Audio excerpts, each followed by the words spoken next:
111. Estela de Eila. Não é necessário uma leitura cuidadosa para discernir que listei apenas 8 dos desfeitos aqui. As lendas garantem que havia 9, um número profano, assimétrico e frequentemente associado com o inimigo. Da Mítica de Hesse, página 266. Dalinar saiu do edifício de controle do Sacro Portal para a cidade de Tailém e foi recebido pelo homem que mais queria socar em toda Rochar. Meridas Amaran estava empertigado no seu uniforme da Casa Sadeias, rosto estreito e escanhoado, queixo quadrado. Alto, disciplinado, com botões brilhantes e uma postura atenta, ele era a imagem do perfeito oficial aletiano. Relatório, disse Dalinar, torcendo para que sua voz não expressasse sua aversão. Amaran, Sadeias, acompanhou seu passo e caminharam até a borda da plataforma do Sacro Portal com vista para a cidade. Os guardas de Dalinar lhes deram espaço para conversar. Nossas equipes fizeram maravilhas por essa cidade, Luminobre, disse Amaran. Nós concentramos as atenções iniciais nos destroços fora das muralhas. Fiquei preocupado que pudessem oferecer cobertura a uma força invasora e material para construir uma rampa para subir a muralha. De fato, a planície diante das muralhas da cidade, que outrora abrigavam os mercados e armazéns das docas, estava completamente limpa. Um campo de matança interrompido por silhuetas ocasionais de fundações despedaçadas. Só o Todo-Poderoso sabia por que os militares tailenos haviam permitido uma coleção de edifícios fora das muralhas para começo de conversa. Teria sido um pesadelo defendê-los. Nós reforçamos os pontos onde a muralha estava enfraquecida, continuou Amaran gesticulando. Não é alta pelos padrões de Colinar, mas ainda assim é uma fortificação impressionante. Esvaziamos os prédios mais próximos do lado de dentro para fornecer áreas de preparação e recursos, e meu exército está acampado ali. Então ajudamos com a reconstrução geral. A cidade parece muito melhor, observou Dalinar. Seus homens fizeram um bom trabalho. Então talvez possa dar fim à nossa penitência, replicou Amaran. Ele disse isso de modo direto, embora um esplêndido de raiva, uma poça de sangue fervente, tenha brotado sob seu pé direito. Seu trabalho aqui foi importante, soldado. Você não só reconstruiu uma cidade, como reconstruiu a confiança do povo taileno. De certo, acrescentou Amaran em um tom mais suave. E eu vejo a importância tática de conhecer as fortificações inimigas. Seu idiota. Os tailenos não são nossos inimigos. Expressei-me mal. Contudo, não posso ignorar que as tropas Corin foram destacadas para a fronteira entre nosso reino e Jaqueved. Seus homens vão libertar nossa terra natal, enquanto os meus passam seus dias cavando rochas. Você entende o efeito que isso tem sobre a moral deles, ainda mais considerando que muitos acreditam que você assassinou o seu grão-príncipe. Eu espero que o líder atual deles tenha se empenhado em desfazer noções falsas como essa. Amaran finalmente voltou-se para fitar Dalinar nos olhos. Os esplêndidos de raiva ainda estavam presentes, muito embora o tom dele fosse preciso e militar. Luminobre, eu sei que é um homem realista. Modelei minha carreira pela sua. Francamente, mesmo que o tenha matado, o que eu sei que precisa negar, eu o respeitaria por isso. Toral era um risco para esta nação. Deixe-me provar a você que eu não sou. Raios, Dalinar. Sou o seu melhor general de linha de frente, você sabe disso. Toral passou anos desperdiçando minhas habilidades porque minha reputação o intimidava. Não cometa o mesmo erro. Faça uso de mim. Deixe-me lutar por Aletikar, em vez de beijar os pés de comerciantes tailenos. Eu... Basta, cortou Dalinar. Siga suas ordens. É assim que provará seu valor. Amaran deu um passo para trás, então, depois de uma pausa deliberada, fez uma saudação. Ele girou sobre os calcanhares e marchou cidade adentro. Esse homem, pensou Dalinar, pretendera contar a ele que aquela ilha abrigaria as linhas de frente da guerra, mas a conversa saíra de seu controle. Bem, Amaran talvez obtivesse em breve o combate que desejava, um fato que ele logo descobriria na reunião planejada. Botas soaram na pedra atrás dele enquanto um grupo de homens de uniformes azuis se juntou a Dalinar na borda do platô. Permissão para apunhalá-lo um pouquinho, senhor, disse Teft, o líder dos carregadores de pontes. Como se apunhala alguém um pouquinho, soldado. Eu consigo, disse Lin. Acabei de começar meu treinamento com a lança. Podemos alegar que foi um acidente. Não, interveio Lopin. Você quer apunhalá-lo um pouquinho? Deixe com meu primo Ruio, senhor. Ele é especialista em coisas miudinhas. Piada com meu tamanho? Disse Ruio no seu aletiano rudimentar. Fique feliz que não tenho uma paciência miudinha. Só estou tentando te envolver na conversa, Ruio. Eu sei que a maioria das pessoas passa por cima de você. É fácil fazer isso, sabe? Sentido, ordenou Dalinar bruscamente, embora na verdade estivesse sorrindo. Eles apressadamente entraram em formação. Caladinhos treinara bem. Vocês têm... Dalinar verificou o relógio no braço. 37 minutos até a reunião, homens. E, mulheres. Não se atrasem. Eles partiram, conversando entre si. Navani, Jasne e Renarin se juntaram a Dalinar logo depois, e sua esposa ofereceu-lhe um sorriso matreiro quando notou que ele estava olhando de novo para o relógio de braço. A tormentosa mulher conseguira fazer com que começasse a chegar cedo aos compromissos, simplesmente amarrando um dispositivo no seu braço. Enquanto se reuniam, o filho de Fen subiu pela plataforma do Sacro Portal e saudou Dalinar calorosamente. Temos aposentos para vocês acima do templo, onde haverá a reunião. Bem, nós sabemos que vocês não vão precisar deles, já que podem simplesmente ir de Sacro Portal para casa em um instante. Nós os aceitaremos com prazer, filho, respondeu Dalinar. Eu gostaria de um momento de descanso e tempo para pensar. O jovem sorriu. Dalinar nunca se acostumaria com aquelas sobrancelhas arrepiadas. Eles desceram da plataforma e um guarda taileno liberou sua passagem. Uma escriba avisou via telepena que a próxima transferência já podia ser feita. Dalinar parou para assistir. Um minuto depois houve um lampejo cercando o Sacro Portal com luz. Os sacroportais estavam sob uso quase perpétuo atualmente. Malata estava operando o dispositivo naquele dia, como era seu dever cada vez mais frequente. Tio, chamou Jasna quando ele se demorou. Só estou curioso para ver quem está chegando em seguida. Posso verificar os registros para o senhor, ofereceu Jasna. Os recém-chegados se revelaram um grupo de comerciantes tailenos em trajes pomposos. Eles desceram pela rampa maior, cercados por guardas e acompanhados por vários homens carregando baús enormes. Mais banqueiros, observou o filho de Fen. O silencioso colapso econômico de Rochar continua. Colapso? Disse Dalinar, surpreso. Banqueiros de todo o continente têm saído das cidades, explicou Jasna apontando. Está vendo aquele edifício que é praticamente uma fortaleza na frente do distrito antigo, lá embaixo? É a reserva de gemas tailena. Os governos locais terão dificuldades em financiar tropas depois disso, comentou o filho de Fen com uma careta. Terão que escrever para cá por meio de telepenas autorizadas e pedir que esferas sejam mandadas para eles. Vai ser um pesadelo logístico para qualquer um que não esteja perto de um sacro portal. Dalinar franziu o senho. Vocês não poderiam encorajar os comerciantes a ficar e apoiar a cidade onde estão? Senhor, forçar os comerciantes a obedecer à autoridade militar? Esqueça a pergunta, disse Dalinar, trocando olhares com Navani e Jasna. Navani ofereceu-lhe um sorriso terno diante do que foi uma enorme gafe, mas ele suspeitava que Jasna concordasse. Ela provavelmente teria tomado o controle dos bancos e os utilizado para custear a guerra. Pesadelo do liberal.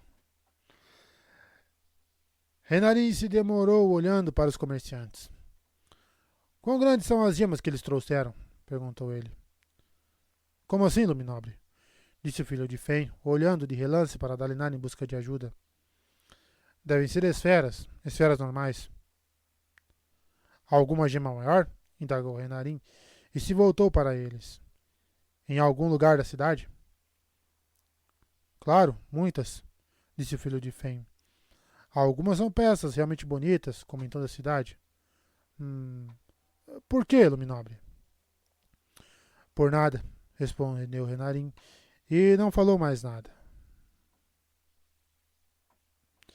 Dalinar jogou água no rosto de uma bacia em seus aposentos, que era uma vila acima do templo de Talenelat, no nível superior da cidade, o distrito real. Ele enxugou o rosto com a toalha e voltou a atenção para o pai das tempestades. Está se sentindo melhor? Eu não sinto como os homens. Não adoeço como os homens. Eu sou. O pai das tempestades trovejou. Eu podia ter sido destruído, contudo, estilhaçado em 1000 pedaços. Estou vivo apenas porque o inimigo teme se expor a um ataque da parte de cultura. Então, ela ainda está viva? O terceiro deus? Sim, você a conheceu. Eu a conheci? Você não lembra, mas normalmente ela se esconde. Covardia. Talvez seja sabedoria, comentou Dalinar. A guardiã da noite não é ela. Sim, você disse. A guardiã da noite é como você. Mas existem outros? Esprenos como você ou como a guardiã da noite? Esprenos que são sombras dos deuses? Existe uma terceira parte. Não está conosco. Se escondendo? Não. Hibernando. Conte-me mais. Não. Mas. Não. Deixe-lhe em paz. Vocês já lhe causaram muito sofrimento. Tudo bem, disse Dalinar, deixando de lado a toalha e se inclinando contra a janela. O ar cheirava a maresia, lembrando-o de algo que ainda não estava claro em sua mente. Um último buraco em sua memória, uma viagem marítima e sua visita ao vale. Olhou para a cômoda ao lado da bacia, onde estava um livro escrito em glifos tailenos pouco familiares. Um pequeno bilhete ao lado dele, em glifos aletianos, dizia Passagem, Rei. Fen havia lhe dado um presente, uma cópia de O Caminho dos Reis em taileno. Eu consegui, disse Dalinar. Eu os uni, pai das tempestades. Mantive meu juramento e reuni os homens em vez de dividi-los. Talvez seja uma penitência em algum pequeno nível pela dor que causei. O pai da tempestade trovejou em resposta. Ele se importava com o que sentíamos? Perguntou Dalinar. Honra, o Todo-Poderoso. Ele realmente se importava com o sofrimento dos homens? Sim. Naquela época não entendia porquê, mas agora entendo. Odium está mentindo quando alega ser o único que possui paixão. O pai das tempestades fez uma pausa. Eu me lembro. No final, Honra estava mais obcecado com juramentos. Havia ocasiões quando o juramento em si era mais importante do que o significado por trás dele. Mas ele não era um monstro desapaixonado. Ele amava a humanidade. Morreu defendendo vocês. Dalinar encontrou Navani entretendo Taravangian na área comum de sua vila. Vossa Majestade? Indagou Dalinar. Pode me chamar de Vargo, se quiser, disse Taravangian, andando de um lado para outro sem olhar para Dalinar. Era assim que me chamavam quando jovem. O que houve? Só estou preocupado. Minhas eruditas. Não é nada, Dalinar. Nada. Tolice. Eu estou bem hoje. Ele parou e fechou os seus olhos cinza pálidos com força. Isso é bom, não é? Sim. Mas hoje não é um dia para ser desalmado. Então me preocupo. Desalmado? O que ele queria dizer? Quer se ausentar da reunião? Perguntou Navani. Taramangian sacudiu a cabeça rapidamente. Vamos indo. Vou melhorar. Melhorar quando começarmos. Tenho certeza. Que filho da puta. Enquanto adentrava a câmara principal do templo, Dalinar percebeu que estava ansioso pela reunião. Que estranha revelação. Havia passado tanto tempo da juventude, meia-idade temendo a política e a lenga-lenga interminável das reuniões. Agora estava empolgado. Podia ver os traços de algo grandioso naquela câmara. A delegação azistiana foi saudada calorosamente pela rainha Fen, com o vizir Noura chegando a dar a Fen um poema que havia escrito em agradecimento pela hospitalidade tailena. O filho de Fen fez questão de se sentar junto de Renarin e conversar com ele. O imperador Yanagao parecia confortável no seu trono, cercado por aliados e amigos. A Ponte 4 trocava piadas com os guardas do Grão-Príncipe Aladar, enquanto Lift, a dançarina de precipícios, estava empoleirada em um parapeito da janela ali perto, escutando com a cabeça inclinada para o lado. Além das 5 batedoras uniformizadas, 2 mulheres em Ravaz haviam se juntado à Ponte 4. Elas carregavam blocos de anotações e lápis e haviam costurado insígnias da Ponte 4 no alto das mangas dos vestidos.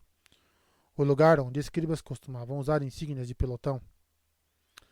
Grãos príncipes aletianos, vizires azistianos, cavaleiros adiantes e almirantes tailenos, todos na mesma sala. O primeiro de Emu, conversando sobre táticas com Aladar, que estava auxiliando o país sitiado. O general Cal e Techave conversavam com a princesa de Ezier, que estava olhando para Ha-Lan Cal, o filho mais velho deles, todo garboso na armadura fractal do pai junto à porta. Havia discussões sobre uma união política. Seria a primeira em séculos entre um principado aletiano e um macabaquiano. Você deve uni-los.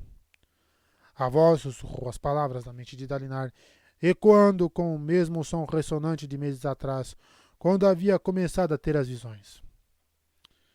Estou fazendo isso, sussurrou Dalinar de volta. Você deve uni-los. Pai das tempestades, é você? Por que fica repetindo isso para mim? Eu não disse nada. Estava ficando difícil distinguir entre os próprios pensamentos e as coisas que vinham do Pai das Tempestades. Visões e memórias lutavam por espaço em seu cérebro. Para clarear a mente, ele andou pelo perímetro circular da câmara do templo. Murais nas paredes, que ele havia reconstruído com suas habilidades, representavam o arauto Talenelati em várias das suas muitas últimas batalhas contra os esvaziadores. Um grande mapa havia sido montado em uma parede representando o mar de Tarat e arredores, com marcadores nos locais das frotas deles. A sala ficou em silêncio enquanto Dalinar se aproximava para estudar o mapa. Ele olhou por um instante para além das portas do templo, na direção da baía. Alguns dos navios mais rápidos das frotas deles já haviam chegado, com as bandeiras de Kharbrandt e Azir. Vossa Excelência, disse Dalinar em Yanagal, poderia compartilhar notícias sobre suas tropas? O imperador deu a Nura permissão de fazer o relatório. A frota principal estava a menos de um dia de distância. Seus navios batedores, como ela os chamava, não encontraram indicações do avanço inimigo. Temiam que o inimigo se movesse durante a janela entre as tempestades, mas até o momento não havia sinal dele. Os almirantes começaram a discutir como melhor patrulhar os mares enquanto mantinham a cidade de Tailen em segurança. Dalinar ficou satisfeito com a conversa, principalmente porque os almirantes pareciam pensar que a cidade de Tailen já não corria mais tanto perigo. Um grão-príncipe vedeno havia conseguido posicionar um batedor a pé perto bastante de Marat para contar os navios no cais. Mais de uma centena de naus aguardavam em vários atracadouros e docas ao longo da costa. Qualquer que fosse o motivo, elas não estavam prontas para partir ainda, o que era uma bênção. A reunião seguiu em frente, como Fen tardiamente dando boas-vindas a todos. Dalinar percebeu que deveria ter deixado que ela assumisse o comando desde o início. Fen descreveu as defesas da cidade de Tailém e levantou preocupações dos seus mestres de guilda em relação às tropas de Amaram. Aparentemente, elas andavam farreando. Amaram se enrijeceu ao ouvir isso. Tinha muitos defeitos, mas gostava de manter seu exército disciplinado. Em algum momento, perto do fim dessa discussão, Dalinar notou que Renarin se remexia de modo desconfortável na cadeira. Enquanto os escribas assistianos começavam a explicar seu código de regras e diretrizes para a coalizão, Renarin pediu licença em uma voz rouca e saiu. Dalinar olhou para Navani, que parecia perturbada. Jasna levantou-se para segui-lo, mas foi interrompida por uma escriba que lhe entregou uma pequena resma de documentos. Ela os pegou e se pôs ao lado de Navani para que pudessem estudá-los juntos. Deveríamos fazer um intervalo? Pensou Dalinar, olhando o seu relógio de antebraço. Só estavam ali há 1 hora, e os assistiantes estavam obviamente empolgados com suas diretrizes. O par das tempestades trovejou. O que foi? Pensou Dalinar. Alguma coisa. Alguma coisa está chegando. Uma tempestade. Dalinar se levantou, olhando ao redor da sala, quase esperando que assassinos atacassem. Seu movimento súbito chamou a atenção de um dos visires assistianos, um homem baixo com um chapéu enorme. O que foi, Luminobre? Disse o intérprete a perdido do vizir. Dalinar podia sentir. Algo está errado. Como assim, Dalinar? Disse Fen. Do que está falando? Telepenas subitamente começaram a piscar por toda a sala. Uma dúzia de rubis brilhando. O coração de Dalinar falhou. Esprenas de expectativa surgiram ao redor dele, flâmulas oscilando a partir do chão enquanto escribas agarravam as telepenas, piscando de caixas ou de cintos, e as preparavam para que começassem a escrever. Jasna notou que uma das delas estava piscando. Estava distraída demais pelo que ela e Navani estavam lendo. A tempestade eterna acabou de atingir Shinovar, explicou a rainha Fen finalmente, lendo sobre o ombro de uma escriba. Impossível, disse ela Sadias. Faz apenas 5 dias desde a última. Ela vem em intervalo de 9 dias. Sim, bem, acho que temos bastante confirmações, disse Fen indicando as telepenas. A tempestade é nova demais, disse Techave, apertando mais seu chale enquanto lia. Não a conhecemos bem o bastante para julgar verdadeiramente seus padrões. Os relatos de Stin dizem que foi particularmente violenta dessa vez, se movendo mais rápido do que antes. Dalinar sentiu frio. Quanto tempo até ela nos alcançar? Perguntou Fen. Horas ainda, disse Techave. Pode levar um dia inteiro para que a grande tormenta atravesse toda Roshar, e a tempestade eterna é mais lenta, normalmente. Ela está se movendo mais rápido, contudo, disse Yanagal através do seu intérprete. A que distância estão nossos navios? Como vamos abrigá-los? Paz, Vossa Excelência, replicou Fen. Os navios estão perto e as novas docas ficam a quilômetros de distância ao longo da costa. São abrigadas a leste e oeste. Só precisamos garantir que a frota vá para lá diretamente, em vez de parar aqui para descarregar as tropas. A sala zumbia com conversas enquanto vários grupos recebiam relatos de seus contatos em Tashik, que por sua vez estavam repassando informações de contatos em Giri, Stin ou até mesmo Shinovar. Devíamos fazer uma curta pausa, disse Dalinar. Os outros concordaram, distraídos, e se separaram em grupos espalhados pela sala. Dalinar voltou à sua cadeira, soltando uma inspiração muito contida. Não é tão ruim. Podemos lidar com isso. Não era isso, disse o pai das tempestades. Ele trovejou, sua voz preocupada tornando-se muito baixa enquanto continuava. Há mais. Dalinar se pôs de pé de novo, seus instintos levando-o a estender a mão para o lado, dedos abertos para invocar uma espada que não possuía mais. A ponte 4 respondeu imediatamente, deixando cair a comida da mesa de quitutes, agarrando lanças. Ninguém mais pareceu notar. Mas Notaram o quê? Não veio ataque algum. Conversas continuavam de todos os lados. Jaza e Navani ainda estavam ainda lado a lado lendo. Navani arquejou baixinho, levando a mão segura à boca. Jasna olhou para Dalinar, lábios apertados em uma linha.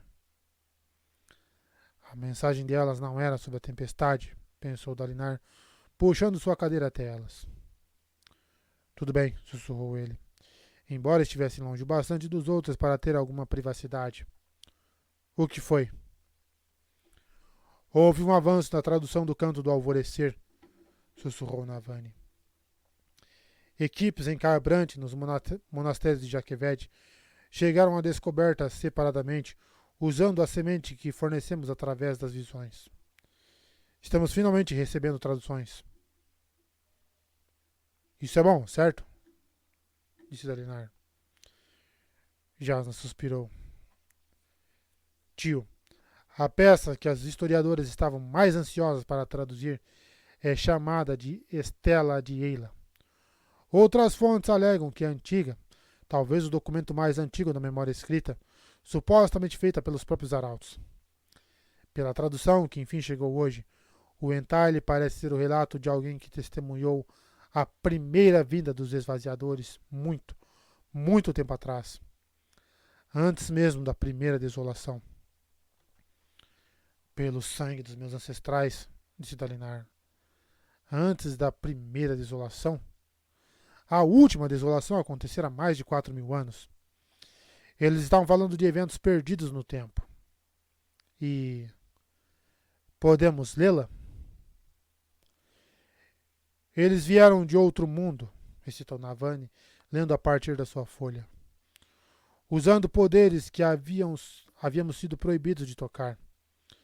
Poderes perigosos de esprenos e fluxos. Eles destruíram suas terras e vieram até nós, implorando. Nós os acolhemos como comandaram os deuses. O que mais podíamos fazer? Eles eram uma gente desamparada, sem lar. Nossa piedade nos destruiu, pois a traição deles se estendeu até mesmo aos nossos deuses, aos esprenos, pedras e ventos. Cuidado com os alienígenas, os traidores, aqueles com línguas doces, mas mentes sedentas de sangue. Não os acolham, não os socorram. Foram bem nomeados esvaziadores, porque trouxeram o vazio, o poço oco que suga toda a emoção. Um novo Deus, o Deus deles. Esses esvaziadores não conhecem canções, não conseguem ouvir rochar, e para onde quer que vão, levam o silêncio. Parecem frágeis, sem conchas, mas são duros. Eles só têm um coração que jamais ganha vida. Ela baixou a página. Daniela franziu o senho. É bobagem, pensou. O texto está alegando que os primeiros parchemanos invasores não tinham carapaças? Mas como o escritor poderia saber que os parchemanos deveriam ter carapaças? E que história é essa sobre canções?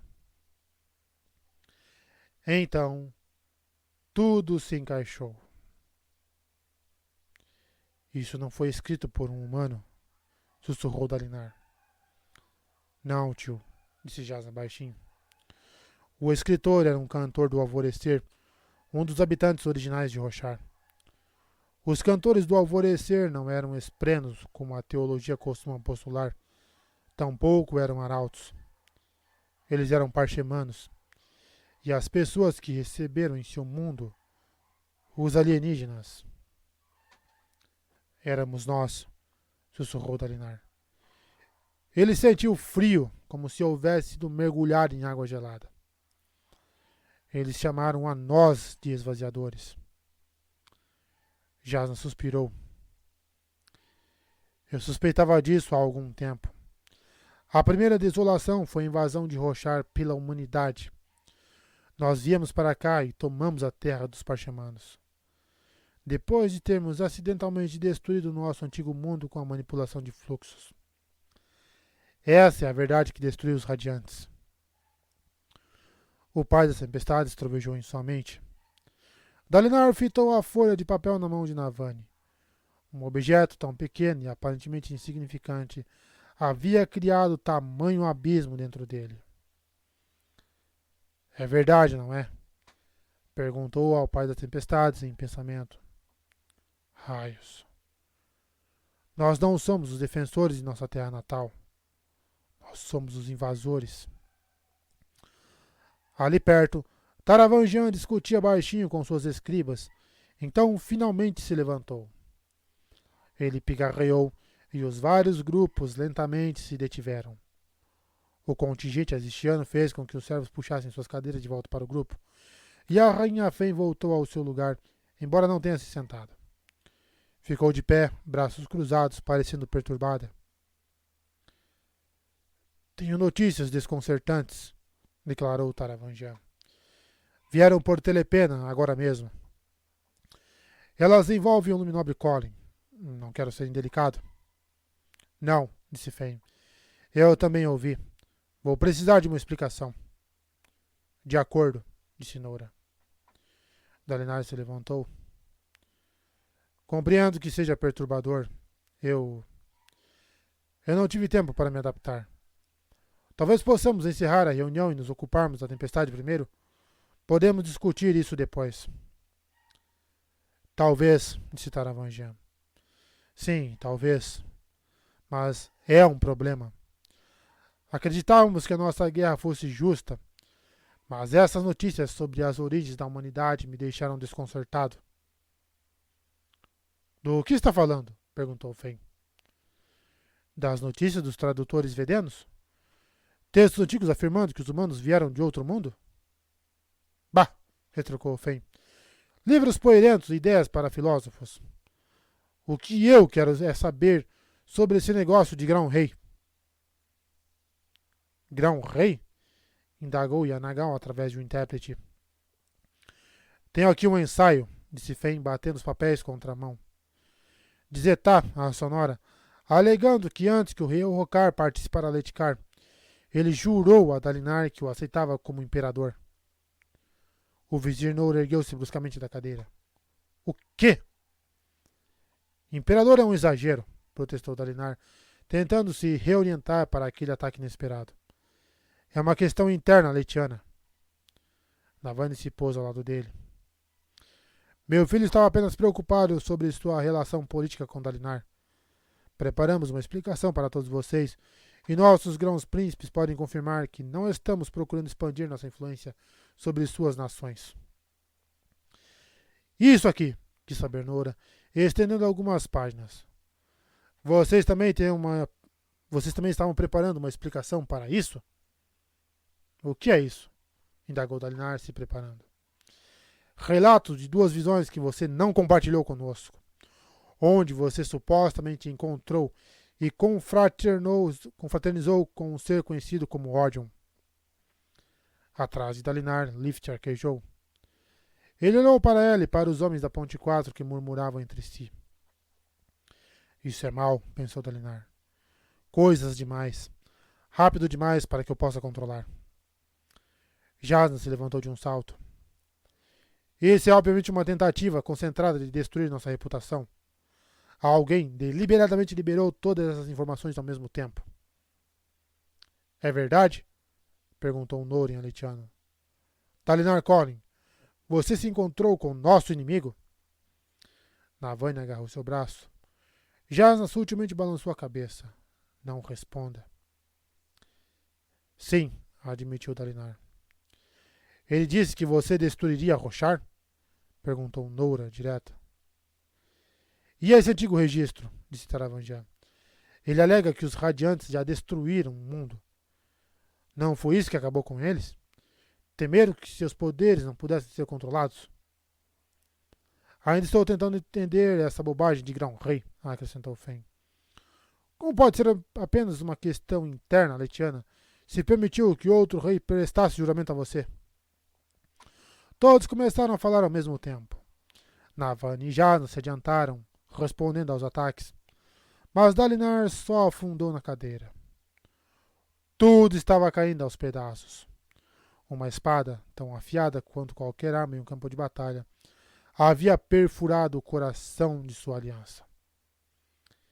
Era isso que você temia, ele pensou. Um mundo que gira não devido à força dos exércitos, mas devido aos interesses de escribas e burocratas.